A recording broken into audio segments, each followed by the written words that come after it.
Now then, happy Thursday evening, I think it is. Yeah, it is Thursday evening. Wanted to try and get this rugby pod out as soon as possible because obviously the games start tomorrow night. Yeah, tomorrow night. So here we are. We've got ourselves a beer. We've got ourselves a candle. Boom, put them together. You've got yourself a beer candle. That was shit, wasn't it?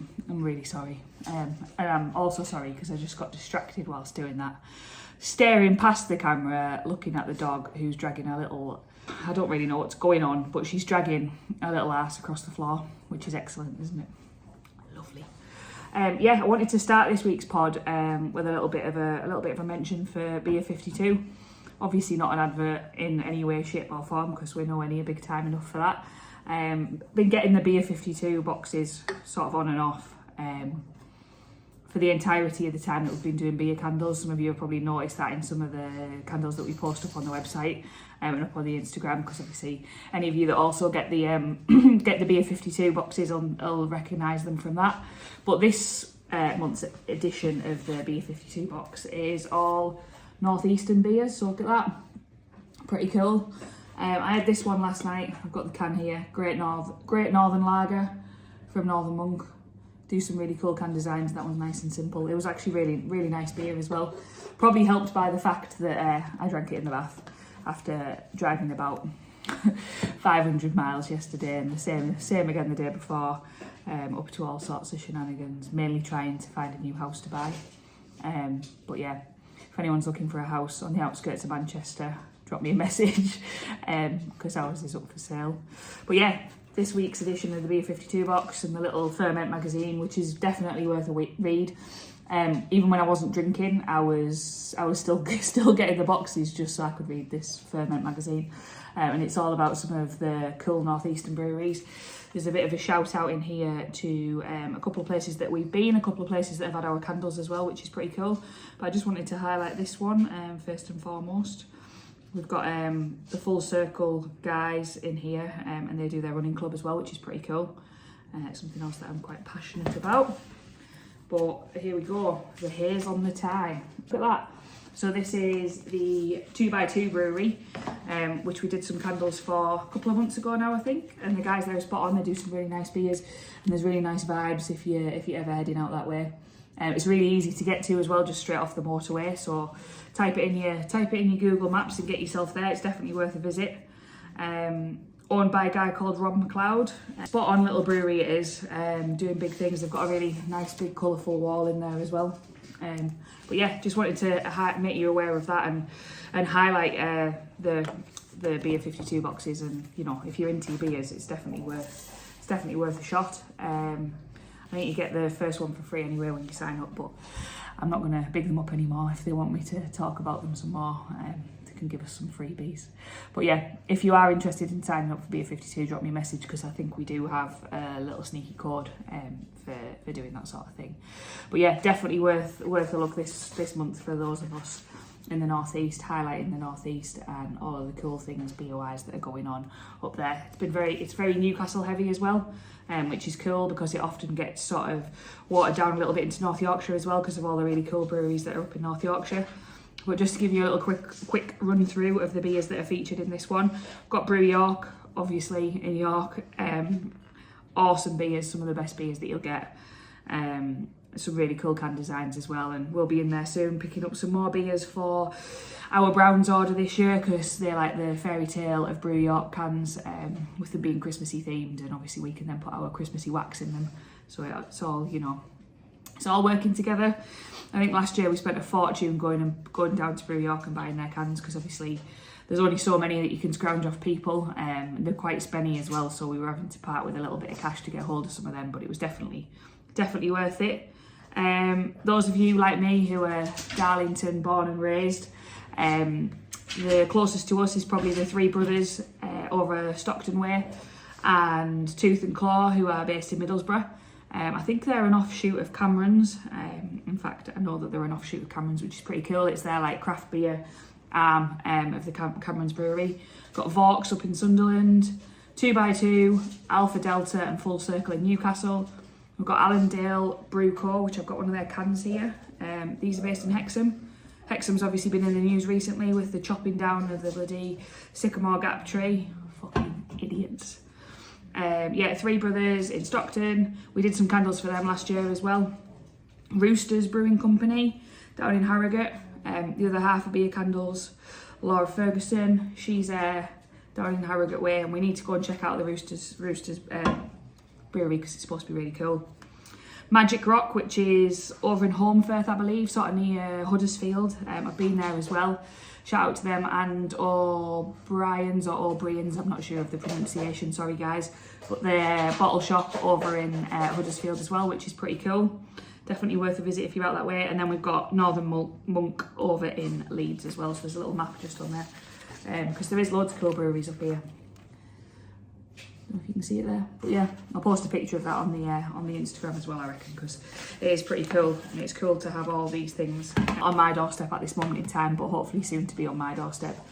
I'm going to have a little sneaky brewski whilst we're recording this podcast as well, because we are going to get into the rugby pod after we've done this one. I'm not sure which way they'll appear on YouTube and Spotify and stuff, but just wanted to start this week's with doing a little bit of a beer shout out first. I think I'm going to start with this one from Allendale. Yeah, Waymarker, looks pretty cool. Nice little pale ale. I really like cans. It's my favourite when cans are fully printed all the way around like this. I know some places aren't keen to do them because I think it's a little bit more expensive.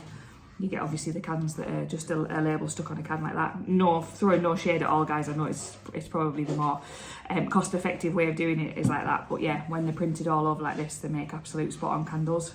Just to give you a little bit of an example. This is a mash can one here. It is sort of printed, it's sort of a label as well though, so God knows what's going on there. It's like a cream can printed with this label stuck over the top. In the interest of sustainability and all that, I know that Brew York as well last year had some issues with some sort of brew that they were doing, and they obviously already had the cans all pre-packaged up like this with the fully, you know, printed can, and they just got some stickers and slapped them around, and they actually look really cool. So yeah, we're going to start with that one. That is really boring, absolute nosy beer can chat, isn't it? You wouldn't believe that there was so much. I'm going to pour this out just so that you can see the colour of it as well. Look at this Cornish Rattler. Those of you that know the loveliest substance in the world. If you've been down in Cornwall, I'm sure you'll have had a go on it. The ordinary apple Cornish cider, but also the berry one that they do as well. It's proper tasty, it is. And it means that you get to shout Rattler over and over again. Me and Darlo went camping down in Cornwall last year for my birthday, and I was obsessed with going for a pint of Rattler after we'd finished our day on the beach. There's more head on that than me before I had my hair cut. But yeah, let's give it a go. Nice and orangey looking as well.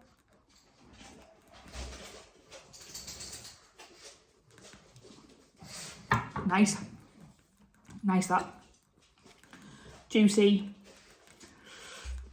It tastes like a pale ale. Nice and smooth, to be fair. I know I mentioned it on the last pod as well, but I've been really struggling with drinking lager since I started drinking again. We're nearly up to the 100 days mark as well of me being allowed a beer again. But yeah, since then I've been really struggling with drinking lager. Anything kind of craft beer I'm all right with. Even then I only want sort of one of them, and I am anyone's, but lagers are not for me anymore. I went for a curry, I think it was at the weekend, and tried to have a pint of Cobra, and it just wasn't hitting the spot. And again, Cobra's one of them beers that you can always be in the mood for, but something's changed. They say your taste buds change every 7 years, so maybe I'm off the lager. But Guinness, on the other hand, I was saying this to Darlo the other day, I could have a pint of Guinness for breakfast, lunch and dinner if I was allowed, because it's my favourite thing at this moment in time. But it's no good for the waistline, and it's definitely no good for anything else, so I'm limiting myself to just a couple of pints of Guinea when I'm watching the rugby. But yeah, just wanted to give a bit of a shout out to these guys. We'll have a little quick run through. So we had that one from Allendale, which I am drinking right now.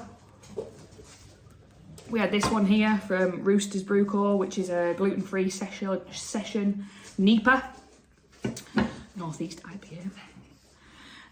We've got this one as well, which is a bit of a collab with all of these different breweries, done specifically for Beer 52. So we've got this Northeast Brewers Showcase.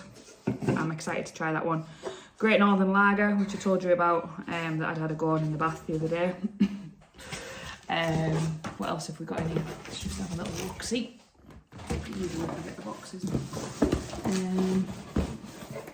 Or Big Daddy can, we always like them. Alpha Delta, look at that bad lad. That one's a... Let's have a little look. Double hopped IPA, double hopped IPA, or dry double hopped IPA. It's a strong, be a strong than that, yeah, 6%. Sounds nice. Another Alpha Delta Donut Porter, so that'll be a nice black beer, dark beer, similar to the Guinnesses. Steel River Baltic Porter, how cool is that? For you smoggies out there. It's cool. I'm so excited to be moving back to the northeast, if you can't tell. Eternal Session IPA, I've had this before a few times. It's a nice little drop, that. From Northern Monk. And we've got, what's this? Full Circle Brew Course. So these are the guys that also have the running club. I think they've brewed some special beers as well in the past before for some northeastern based things. They're one of them that are always up with whatever's going on in the town at the time. But yeah, looks nice, that. Can designs are sick on them as well. Tooth and Claw, Run BMC, American Breakfast Stout. It'll be nice, that sort of bacony, maple syrupy, a little bit of coffee, I'm guessing. Cool artwork on them Tooth and Claw ones as well, big fan. A hazy shade of Citra, very 70s inspired. Vaux Brewery themselves up in Sunderland are very kind of one of them brands that you think of as being a bit old fashioned as well, which is cool. And then Magic Rock do some really cool can designs. The creators of Salty Kiss, which is one of probably the most divisive beers out there. That looks nice as well. Another pale ale there. So yeah, got loads of little beauties to work our way through. When I say work our way through, I mean me, because I don't know when I'm going to next see Laura. Hopefully soon, because I'm sick of rambling on by myself trying to do these podcasts. And I know I keep promising potential special guests, but I do have a couple of special guests lined up. One of them rugby related, one of them definitely not rugby related, so we'll see how we get on with that. But I'm going to stop this first recording here, and we need to move it on to doing the rugby pod as well. So I thought I'd split it in half, because I know it's an opinion divide of the rugby pods. Some of them seem to get loads of traction and loads of people being interested, and some of them not so much. I know that this is predominantly meant to be a beer and a candles channel, and therefore a beer candles channel. So we need to keep it on the runners of that, rather than just steamrolling towards trying to do a rugby pod. But the two things do go hand in hand together, and it is two of the things that I probably talk about the most, and would like to think that I have a little bit of sort of knowledge about, even if it's not knowledge, is it? It's just stupid opinions, really, but that's all the internet is these days anyway. So yeah, we're going to stop this pod here. Cheers to you all. I hope you all have a lovely weekend, and those of you that are watching the rugby or interested in anything to do with the rugby, get on the next pod and you'll catch that there. But yeah, peace out guys. Thank you all.